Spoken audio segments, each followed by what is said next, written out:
Okay, before we begin our Bible study, yes, we are a believer in the Lord Jesus Christ. We will make it sure that we will name our sins privately to God the Father.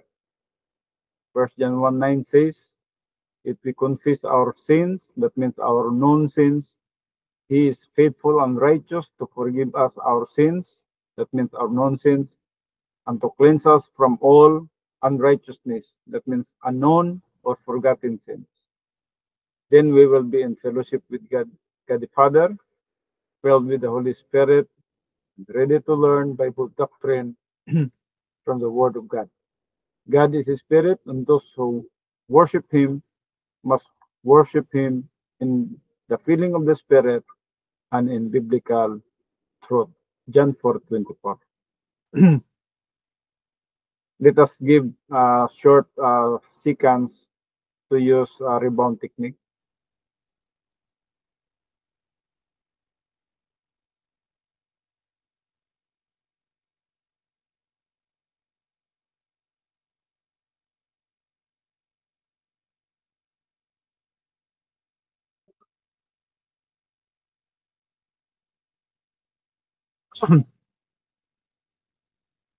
The Word of God is alive and powerful, sharper than any two-edged sword, piercing even to the dividing asunder of the soul and the spirit, and of the joints and the marrow, and is a critic of thoughts and intents of the heart. Hebrews 4:12. All Scripture is God-breathed and is profitable for doctrine, for reproof, for correction, for instruction in righteousness, that the man of God might be mature, thoroughly furnished unto all good works. 2 Timothy 3:16-17. Study to show thyself approved unto God, a workman that needeth not to be ashamed, rightly dividing the word of truth. 2 Timothy 2:15. Let us pray. Our gracious and powerful Heavenly Father, we come before your holy presence this morning to submit our lives unto you. We need your wisdom. We need your guidance. We pray, Heavenly Father, that you will help all of us, the students of DGTS as well as your teacher. Thank you, Heavenly Father, for helping all of us. Illumine us with your words through the teaching ministry of God, the Holy Spirit. This we ask in the most precious name of Jesus, our Lord and Savior. Amen. Okay, good morning once again and welcome to our new subject. We will be tackling now the victorious proclamation. But before we will go to that, let us summarize our subject first through the subtopics and the contents. No, we have the preface and then the angelic conflict, page 1, and the divine promise, the angelic infiltration, and the angelic infiltration are now divided into 3: the super race, the divine evaluation, and the divine judgment. And then the divine promise fulfilled, the compartments of heads, the victorious proclamation, and then the victorious proclamation, the grace of God in salvation and the grace of God in positional truth. Then the mechanics of victory, and then the victorious believer. And then we have appendix, doctrine of Operation Forestall, and scripture index.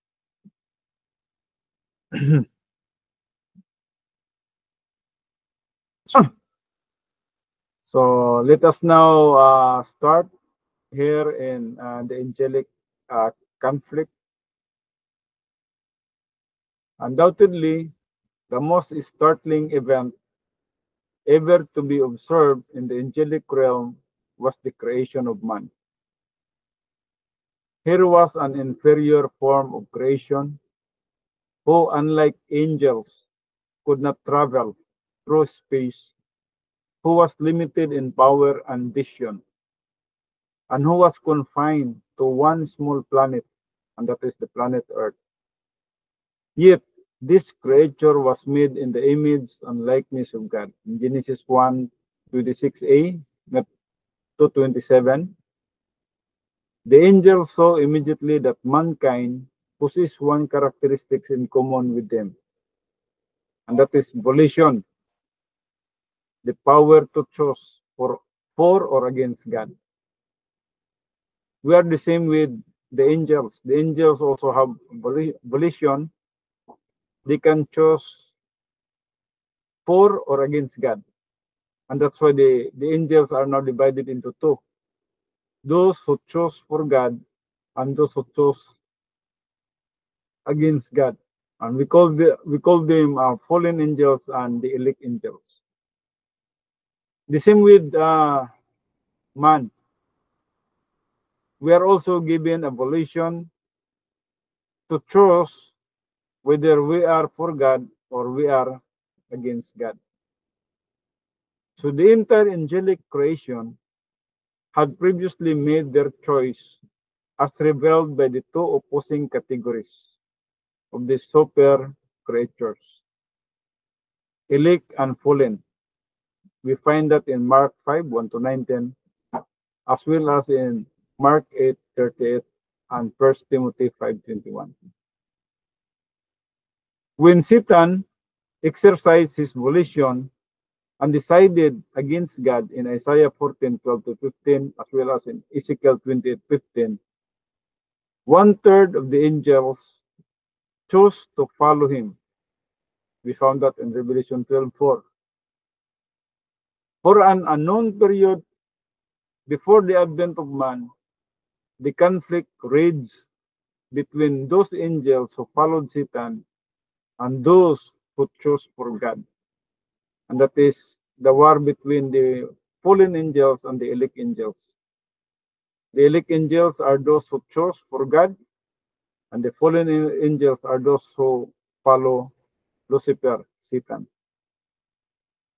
Since Satan and his angels have been sentenced, but not yet cast into the lake of fire in Matthew 25:41. Yes, they are already sentenced.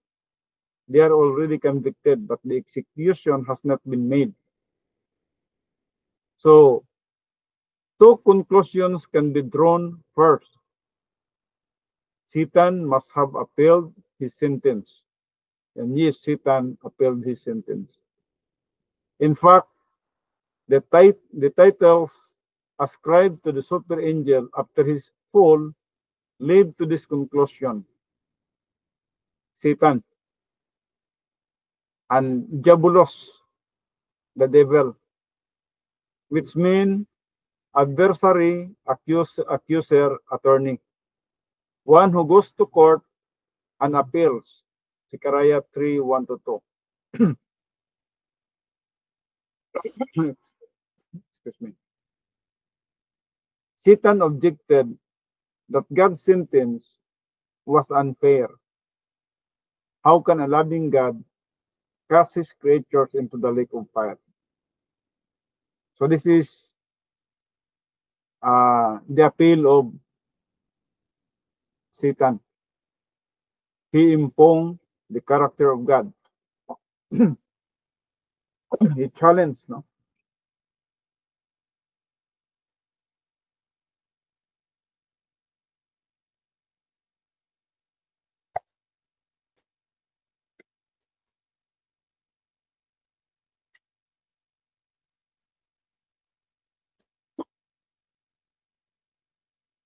The second conclusion is that man was created by God as an answer to Satan's appeal. So that's the purpose why God created man. No?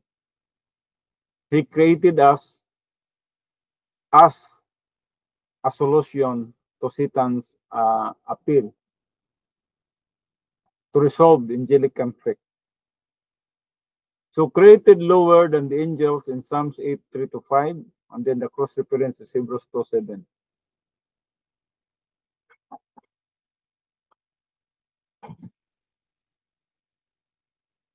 So mankind would be the extension and resolution of the heavenly conflict.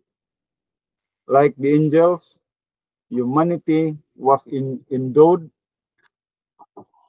with free will, and that free will would be tested to see whether man would reject God. Consequently, man would come under the close scrutiny of both the elect and the fallen angels. We can find that in Job 2, verse 1 to 3, as well as in Luke 15:7, Luke 10:1, Luke 15:10, 1 Corinthians 4:9.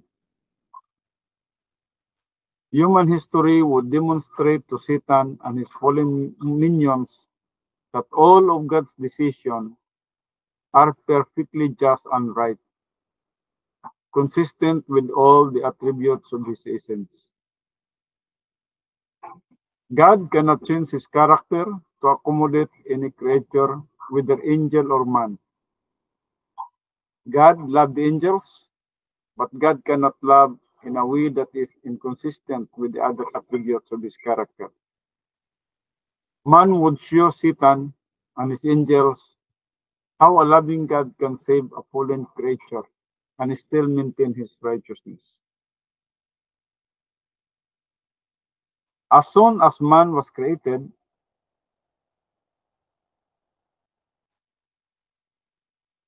God displayed his infinite grace by providing everything that man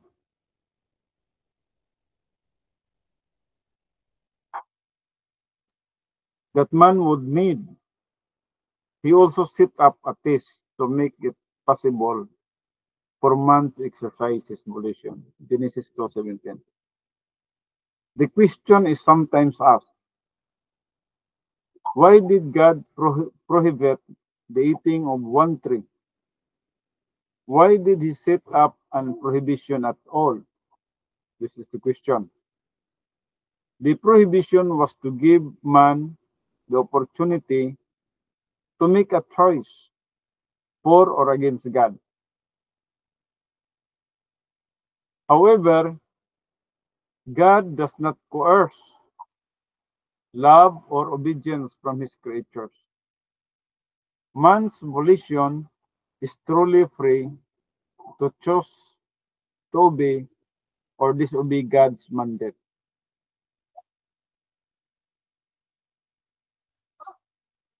We are created with a freedom. We can choose either to choose God or to go against God. The same with Satan and his fallen angels. They are also created with freedom, but they chose to go against God. The divine promise.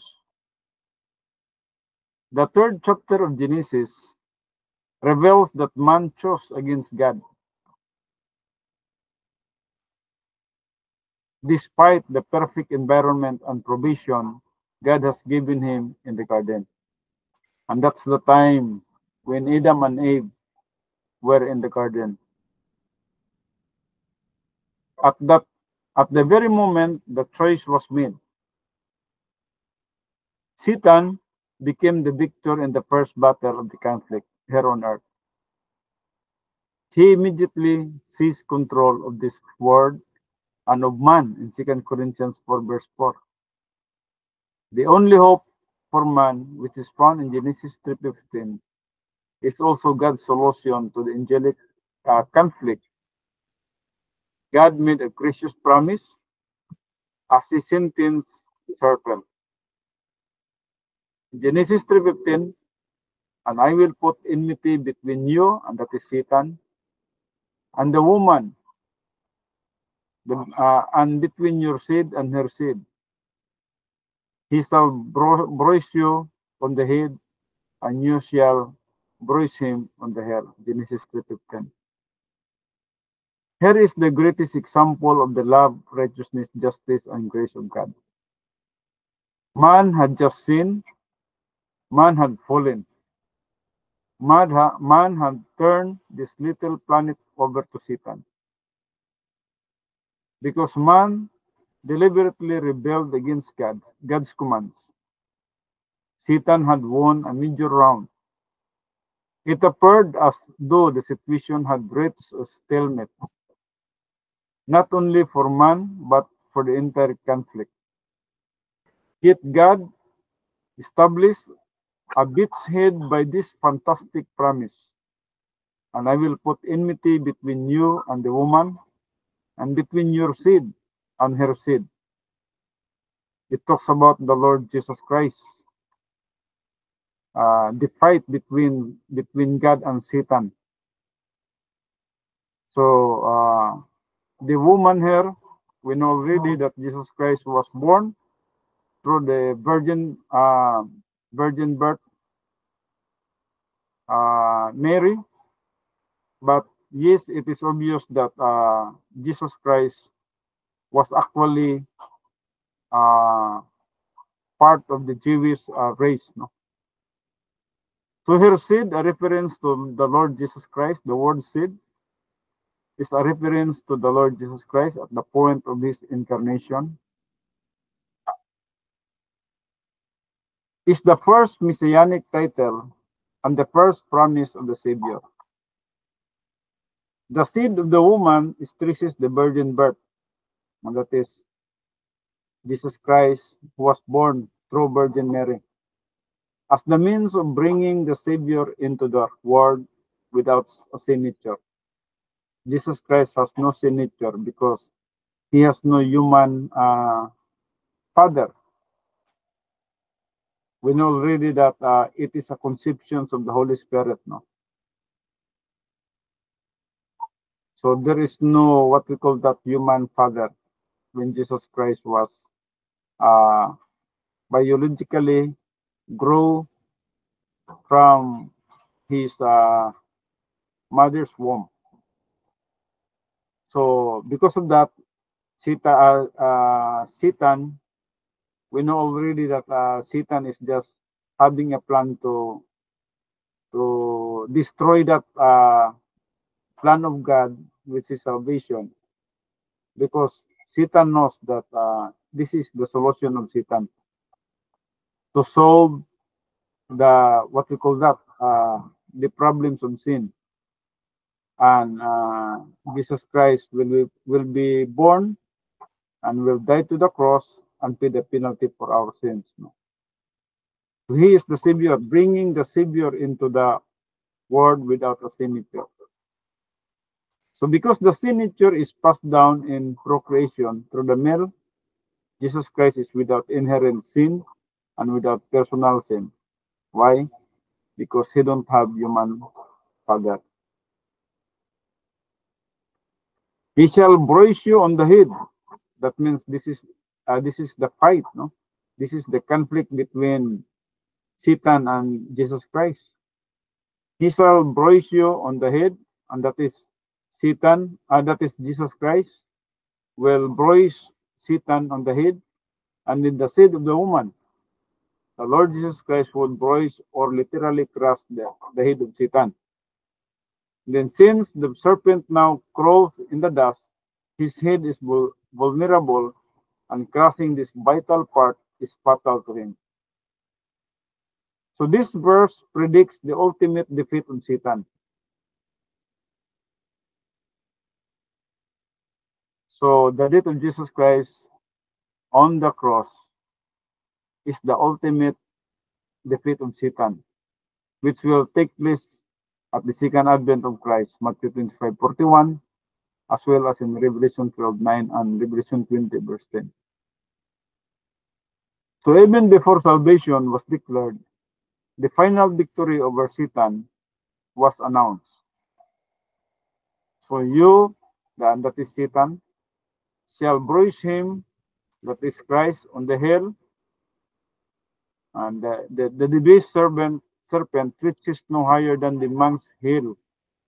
Yet when the venomous snake strikes this lower extremity, the poison spreads throughout the man's entire body. That's the venom of the serpent, no? Very infected, no? So hence the bruising of the Lord's heel anticipates the cross, where Christ would bear in his own body the judgment for every sin in the human race. 2 Corinthians 5:21, as well as in 1 Peter 2:24. So because man exercised his free will in negative volition, he had forfeited his relationship with God. So, because of the free will of man, and he chose negative towards the command of God, so our relationship with God was forfeited. So mankind was in no position to reverse his decision unless God should mercifully intervene. So there is no way for us to go back to God unless God will make something mercifully intervene so that we can go back to him. And that's why God the Father sent his Son, Jesus Christ. So this is why Genesis 3:15, which is first mention of the gospel. So Genesis 3:15 is the first mention of the gospel in the Bible. Is one of the key passages in the entire scripture. God's grace provision was revealed as the God-man Savior, Jesus Christ, who would come to earth and provide the solution to the problem of man's sin.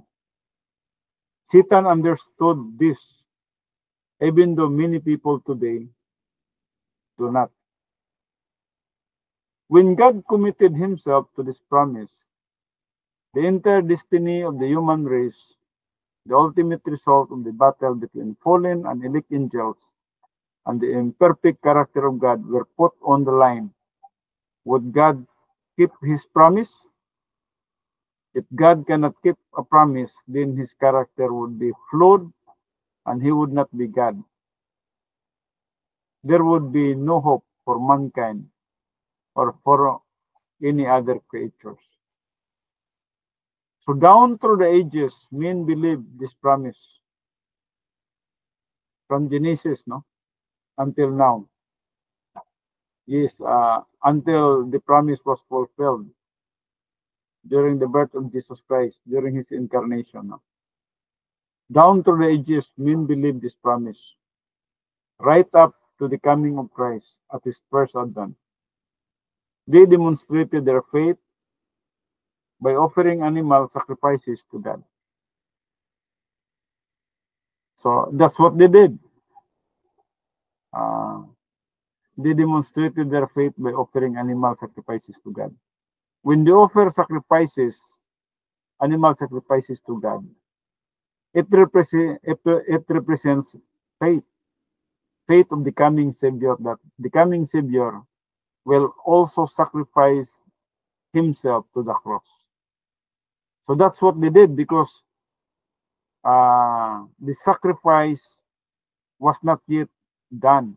So what they did is just to look for the coming sacrifice of the Lord Jesus Christ. And they believe on that sacrifice.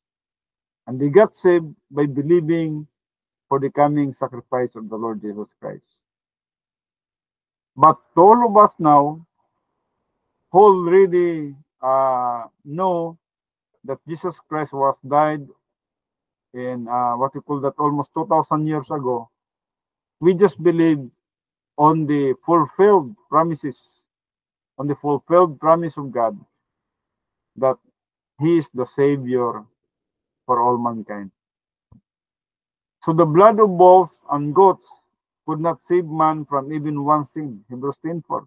But every time a man offered an animal sacrifice, even if it were only a pigeon, he was saying, I believe, meaning he believed on the coming Savior in Genesis 3:15. Today, when anyone accepts Christ, he is saying, I believe. So in John 3:16, just believe. Even believing in the name of the Lord Jesus Christ.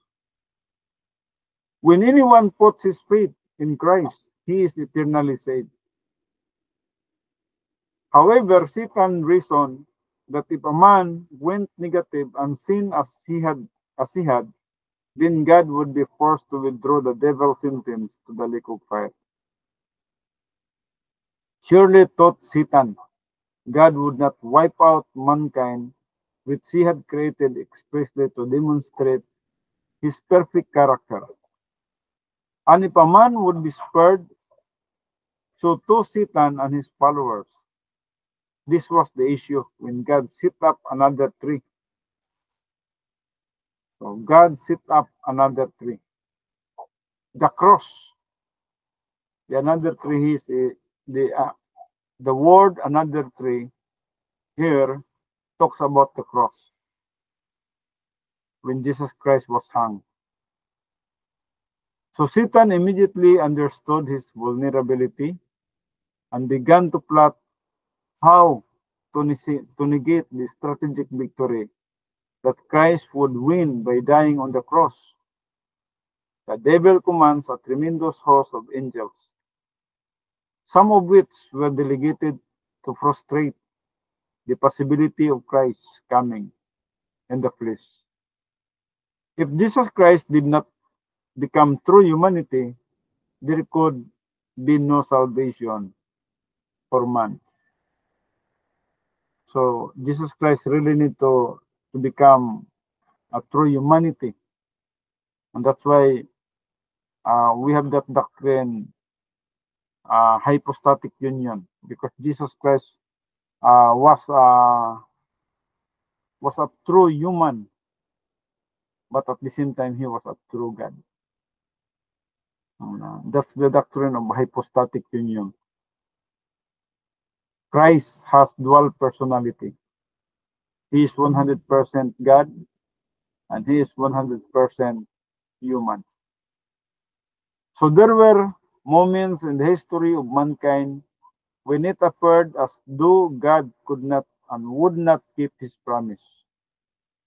For example, when it became apparent that the seed of the woman was to come through the line of Abel, the younger of Adam's first two sons. Now just remember, Adam has two first sons, no? And that is Adam and Abel. Cain and Abel. Now, Satan inspired Cain to murder his brother because Satan knows that this, what we call that generation might produce what we call that the seed, which is the Lord Jesus Christ. So Satan inspired Cain to murder his brother so that the promise of the Lord Jesus Christ will be hindered and what we call that will not be made. So this first attempt by Satan to prevent the fulfillment of Genesis 3:15. This was the destructions of Satan with his plan. So was thwarted when the line of Christ was transferred to Seth. And that's why the line of Christ, since Abel died, he was murdered by Cain. Abel died because he was murdered by Abel. So that's why the line of Christ was transferred to Seth. But Satan would launch numerous other attacks aimed at obstructing the first advent. Although God made the promise to come and pay the penalty for sin, which is spiritual death in Romans 6:23, deity is subject neither to spiritual nor physical death. Christ as God cannot die. But Christ as man, yes, he will die. No? So as eternal God, he cannot die. As immutable God, he cannot change. How then can this conflict ever be resolved? How can man be brought back to God? The answer, without compromise to his deity, God must take on true flesh and blood. Jesus Christ need to become a true human. So God must take on true flesh and blood. There is no salvation if Jesus Christ will remain as God and will not take on true flesh and blood. Indeed, God the Son agreed to fulfill the Father's plan by clothing himself with a human body in Philippians 2:5-8, as well as in Hebrews 2:9-14. So he became a man. In spite of being a God, he became a human being. But it does not mean that he is just purely human, because he has two personalities, 100% God and 100% human. There are 4 reasons why Jesus Christ became true humanity. 4 reasons why Jesus Christ became true humanity. The first reason was to be the Savior and to go to the cross. So this was the first reason why Jesus Christ became true humanity. Because he needed to go to the cross. He cannot go to the cross and hang if he is God. He needs to wear the, what we call that, humanity, the true humanity. And then the second, Jesus Christ was to be the mediator.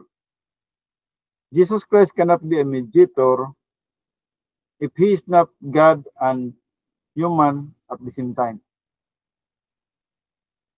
So he is qualified to become a mediator because he is equal with God and he is also a true humanity. So he can mediate between man and God. Before man can have a relationship with God, he needs a go-between who is equal with both the Godhead and with man. And Jesus Christ is equal with both of them. The mediator then must be God and the man in one person. 1 Timothy 2:5-6. That's why Jesus Christ is our mediator. Third, Jesus Christ was to become a priest since man is a sinner. He requires an acceptable priest to represent him before God, and that priest must himself be a man. Jesus Christ fulfilled this function and became the great high priest. Hebrews 4:14. Fourth, Jesus Christ is to reign as the Son of David. Jesus Christ will become king as the line of David and as the Son of David in Luke 1:31-33. So down the road of human history, God would make some amazing promises to David. He would say, I will raise up your descendants after you. And it talks about the Lord Jesus Christ, who will come forth from you, and I will establish his kingdom. And yet Jesus Christ really in the line of David. I will establish the throne of his kingdom forever. Imagine that, the promise. I will establish the throne of his kingdom forever. In the line of David, there is a coming king in which he will establish his throne on his kingdom forever. And that is only the Lord Jesus Christ. 2 Samuel 7:12b, 13b, as well as in Acts 2:29-32. Jesus Christ will become our King and King of Kings and Lord of Lords forever. For these reasons, it was imperative that Jesus Christ be vested with true humanity. So that is the reason why Jesus Christ became human. But it would be impossible for Christ to become a man unless an unbroken lineage of true humanity existed on the earth. That may seem to be a strange statement, but it is apparent from the 6th chapter of Genesis that Satan conceived an ingenious scheme to corrupt the genetic integrity of the human race. His strategy was to change the nature of mankind into half human, half angelic beings through an angelic infiltration of the human race. Look, Satan. Satan is really planning to really destroy the plan of God. And what is his plan? He just infiltrated human being. The ambition recorded in the first 10 verses of Genesis 6 is the most formidable attack ever made upon man's so great salvation. So this is the attack of Satan. When God has a plan to redeem mankind, to give man so great salvation, Satan distorted it. It was so successful that the line by which Jesus Christ could enter the world was narrowed down to 8 souls. Yeah, Jesus Christ was just in the line of these 8 souls, the family of Noah. Had it not been for the flood, the satanic attack would have turned into a decisive victory for Satan. True humanity would have become extinct on the earth, and Jesus Christ could never have been born in the lineage of Adam. So, Satan infiltrated what we call that human being. What he did, and this is our next subject, is the angelic infiltration. In Genesis chapter 6 opens with a brief account of the antediluvian populations. Antediluvian means before the flood. No? Apparently, a population explosions after the fall resulted in more women and men than men. Now it came about when men began to multiply on the face of the land, and the daughters were born to them. Genesis 6:1. No? The word men is the generic term referring to the entire human race, while daughters describes literal females. This expression means more than that.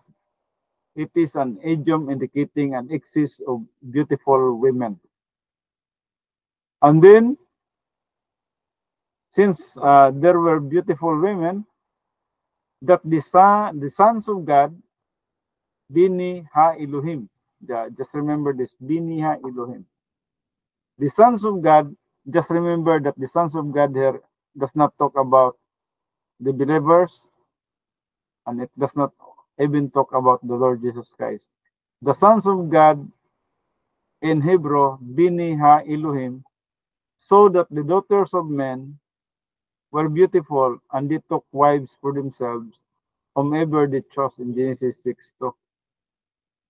The sons of God here were the fallen angels who would like to destroy the plan of God and divert the plan of God by infiltrating the human race, so that the promise of God that Jesus Christ will be born through the seed of the woman will be contaminated.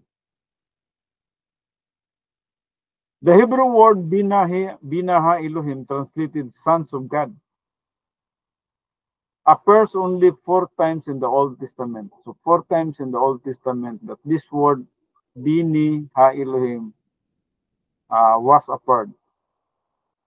We can find that in Job 1:6, Job 2:1, Job 38:7, and in this verse, Genesis 2, verse 6. Genesis 6, verse 2. Another Hebrew word has also been translated sons of God. But Bini Ha Elohim is always and invariably used for angels, never human beings. In the New Testament, Son of God is a title for Jesus Christ, Son of God, while Sons of God refers to believers in John 1:12. So just remember these three, no? In the Old Testament, when we see the word sons of God, it talks about the fallen angels. And then in the New Testament, we can find sons of God, especially in John 1:12, and it talks about the believers. And there are some passages that talks about Son of God, in which it talks about the Lord Jesus Christ.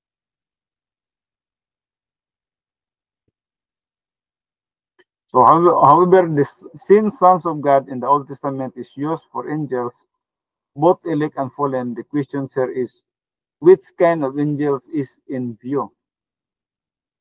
So because it talks about the sons of God in the Old Testament and it talks about angels, who of these two group of angels is in view? The fallen or the elect? And of course, the fallen angels. In Jude 6 and in 1 Peter 3:19-20, link fallen angels who once were disobedient and did not keep their own domain with the angels in Genesis 6:2. These were the same satanic emissaries who were involved in the assault on the daughters of men and were deemed imprisoned in 2 Peter 2:4. These intruders would become the recipients of the victorious proclamation of Jesus Christ while they were incarcerated. And that is the reason why Jesus Christ goes to Tartarus just to proclaim to them that Jesus Christ was a victor. Jesus Christ was victorious when he died on the cross. The Word of God is not written to satisfy the curious, but to reveal God's plan and purpose for man. Deduction can often be made from what is revealed. However, what took place prior to the seduction of the woman is only speculation. So perhaps the idea of the infiltration occurred to Satan when he began to notice that some of his angels were peeking over the clouds and whistling at the beautiful daughters of men. So Satan called a planning session and briefed his selected agents on the method of launching the attack that was designed to prevent the Savior from coming into the world. So they took wives for themselves. So this is their strategy. This is their scheme. They took wives for themselves, whomever they chose. Literally means that they cohabited with the women on earth. So this is what they did. They contaminated, no? So that the lineage of the Savior will be destroyed. Immediately, certain questions arise concerning the physical possibilities and capabilities of such a plan. First, are not angels invisible to the human race? The first question.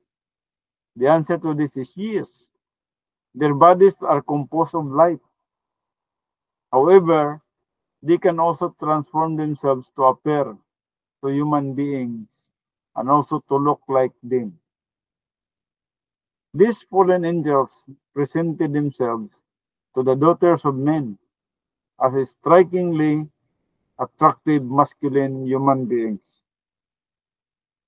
For in the resurrection, they neither marry nor are given in marriage, but are like angels in heaven in Matthew 22:30, as well as in Mark 12:23. So this verse raises a second question. How is procreation possible between angels and human beings? So this is really a great question. How is procreation possible between angels and human beings? Before the flood, angels could procreate. So before the flood, angels could procreate. After the flood, the possibility of intermarriage and procreation between angels and mankind was removed, and those who had been so involved were either destroyed or incarcerated. So at this point in Genesis 6, God the Holy Spirit interjects a comment and issues a warning. So before the flood,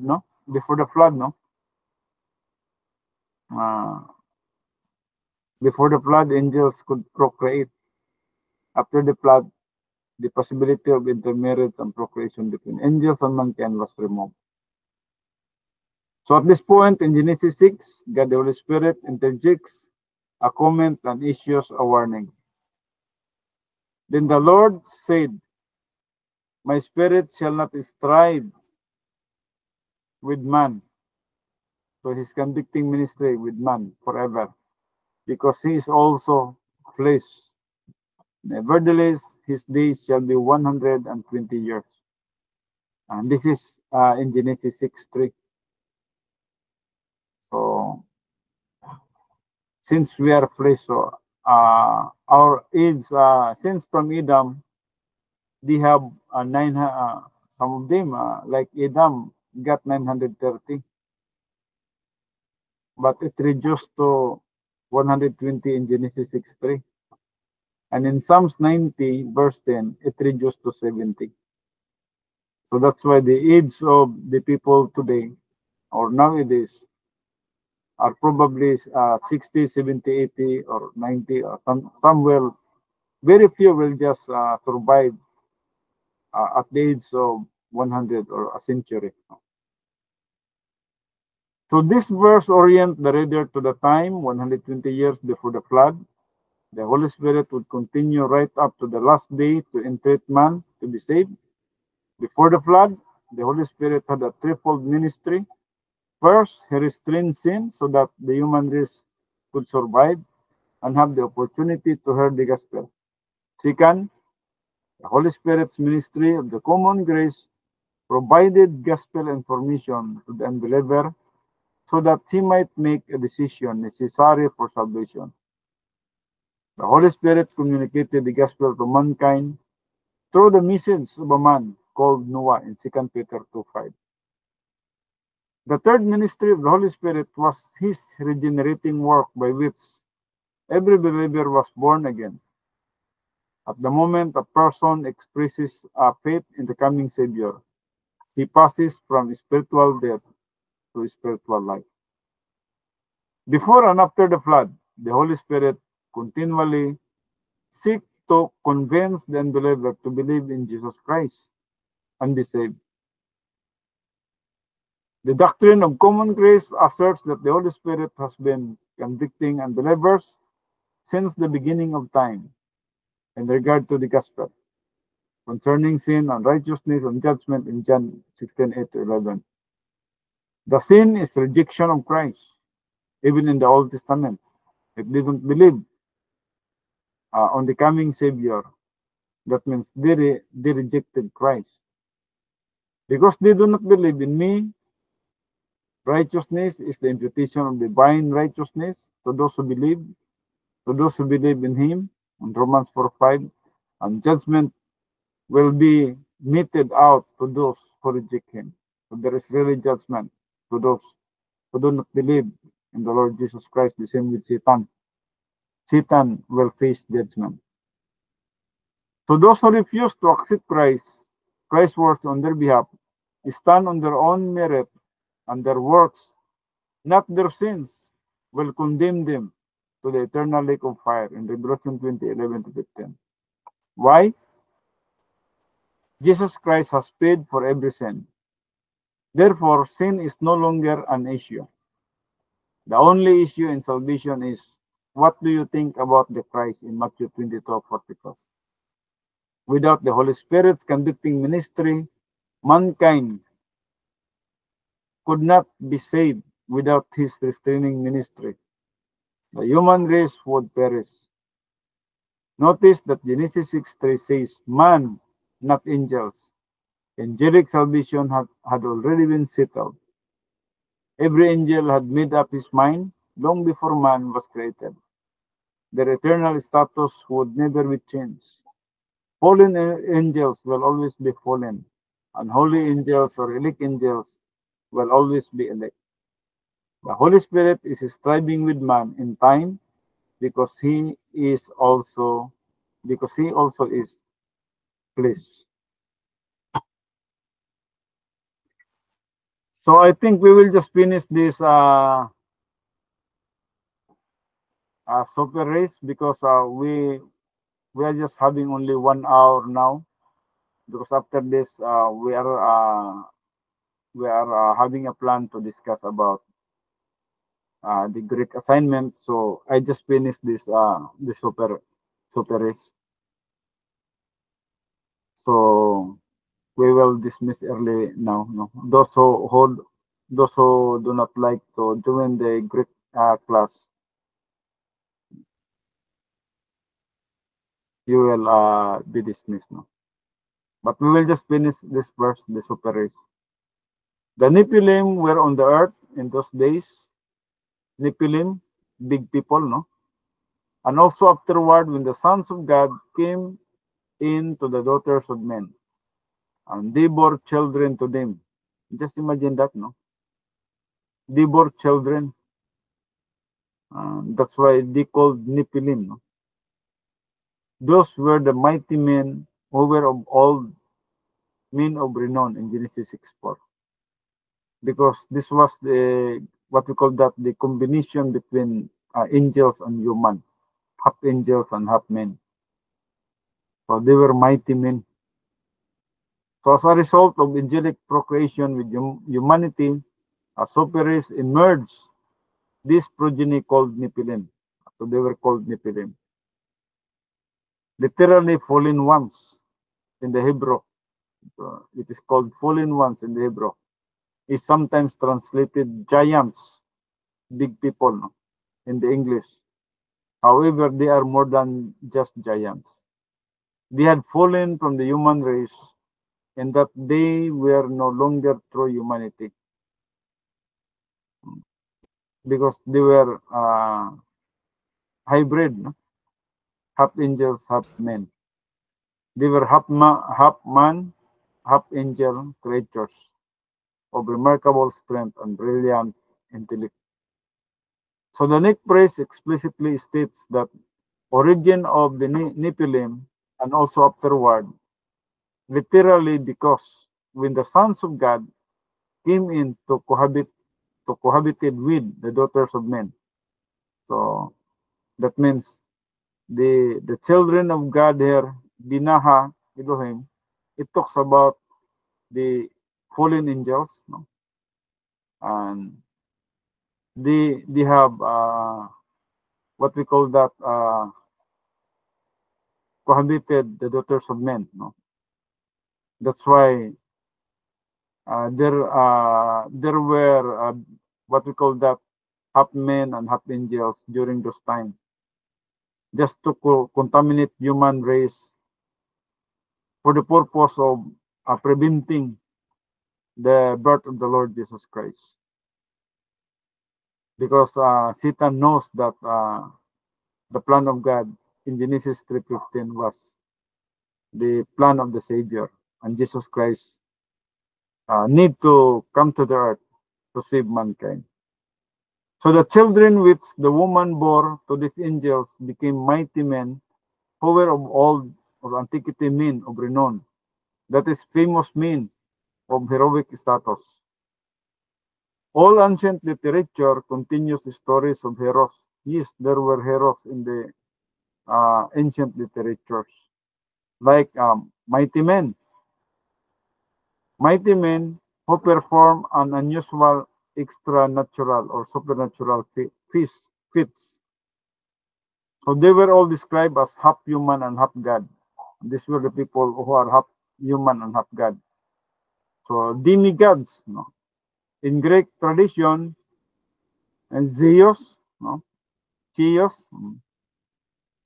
So they were called him God, no?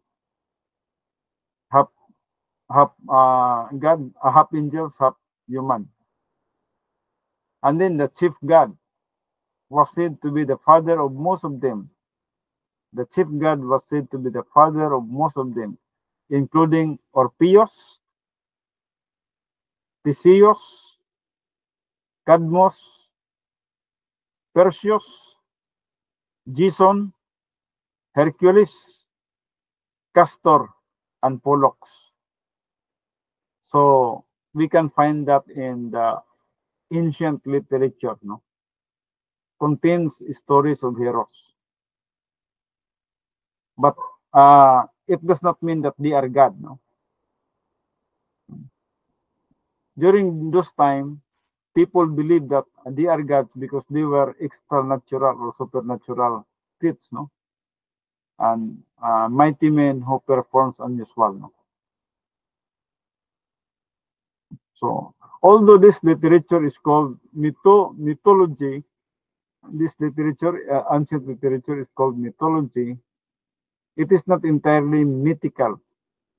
It is based on the factual events of Genesis 6. If we read it, it seems that it is mythical, that books. But actually, it is not purely mythical since it is factual events of Genesis 6. Genesis 6. As time went on, the stories were embellished and transformed by vivid imagination. The half-angelic, half-human super race completely took over and corrupted the human race of the antediluvian civilizations. So they were just corrupted the human race, no? Of the antediluvian civilization. That means before the flood, except for Noah. Noah was not contaminated, as well as the 7 members of his family. So Noah and 7 members of his family was not contaminated with this half angelic and half human super race. Noah and his family were not involved in this angelic corruption because they were born again, super race believers. God protected them physically from the super race, who were exceedingly warlike and brutal. Eventually, for the preservation of true humanity, it was necessary for God to destroy the Nephilim. So it was necessary for God to destroy the Nephilim. Only twice in the history of the human race does God destroys every unbeliever in order to preserve the promise of salvation. First, in the devastation of the flood, and second, of the future, second advent, when all unbelievers will be removed, leaving only believers to enter the millennium. God always keeps his word regarding the promise of Genesis 3:15, as well as resolving the issue of the angelic conflict.